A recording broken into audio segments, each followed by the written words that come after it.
Hey guys, I've got a different type of video today. So far on this channel, I've mostly made challenge videos, detail videos, and some very bad memes. Well, today I'm going to talk about something that has recently popped into my head, and I'd like to know if I'm alone in this. This video is just to create my own echo chamber, to say that Peter Pan and Tinkerbell are some of the best characters in the Kingdom Hearts series, summon-wise at least. And I'm not talking about learning Glide from Neverland in various games, I'm talking about actual combat.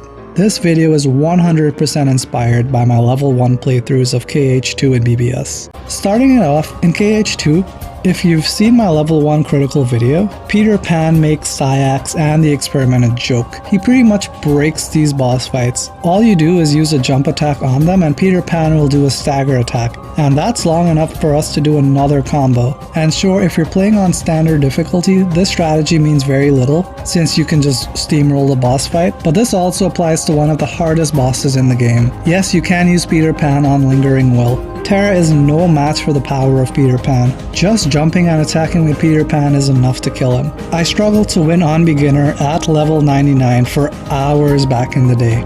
However, using the Peter Pan spam makes one of the hardest bosses in the Kingdom Hearts series one of the most memeable bosses in the Kingdom Hearts series. But Peter Pan is not alone, guys. If you for some reason are killed when you have Peter Pan active, Tinkerbell will revive you just one time so that you can fight again.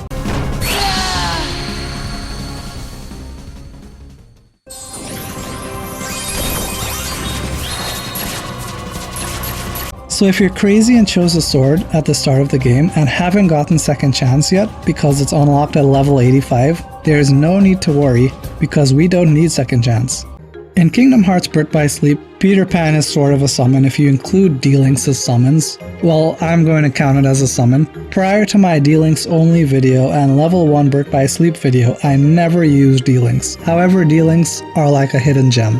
Specifically, the Peter Pan D-Link. On level 1 critical, just look at the amount of damage that Peter Pan is able to do when fighting Braig. This just doesn't feel right with the amount of damage that Sorbill does. The first time that I did this, I felt so happy.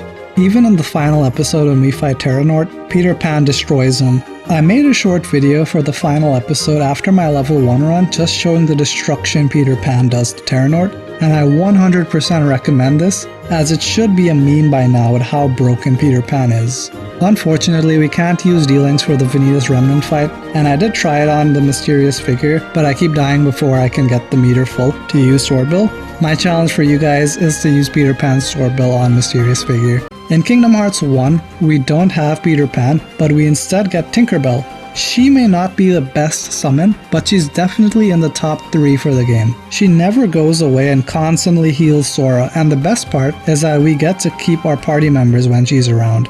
In my no attack video when I was facing the devil gargoyle boss in End of the World, I even figured out that we can use Tinkerbell's infinite heals with the MP Rage ability to essentially have infinite magic. This works well since we will refill MP when we take damage and Tinkerbell heals us from the damage we take. One of the harder secret bosses in this game, Kurtziza, is lessened in difficulty by summoning Tinkerbell, as we wouldn't be able to use magic at the start of the fight. And just like in KH2, if Sora dies, Tinkerbell basically acts like a Phoenix Down from Final Fantasy, or a Kupo coin from KH3 and revives Sora.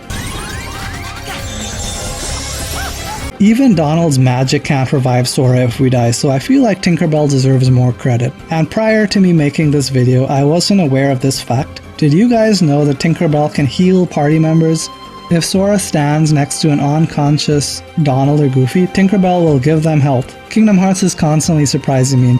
And lastly, we have Rechain of Memories. I have nothing as positive to say about Tinkerbell in this game. She's basically a lamer version of herself from KH1, and since this is Chain of Memories, there's always a good chance that the healing she will do for Sora will end prematurely. The way that Tinkerbell works is that the longer she stays on the field, the more health we will get. Of course, the more cards in a slide we have, the longer Tinkerbell will heal Sora. You can also mash triangle to get a bit extra health, which is nice, and one Tinkerbell card does more HP recovery for Sora than a Cure card. Though, I would say that she is not a substitute for a Cure card, as Tinkerbell will probably be broken. The Tinkerbell summon is not as useful for Rechain of Memories, but I think Tinkerbell is still cool in this game. And that's it for the video this week, guys.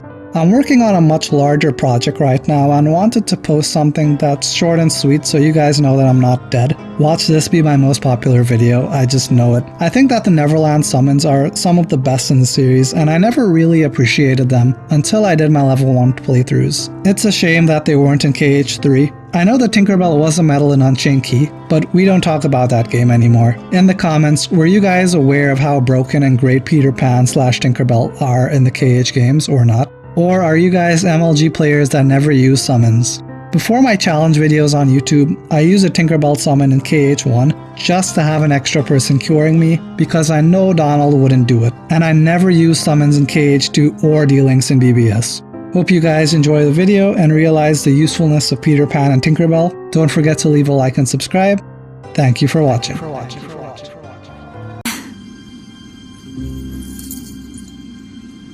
See you soon.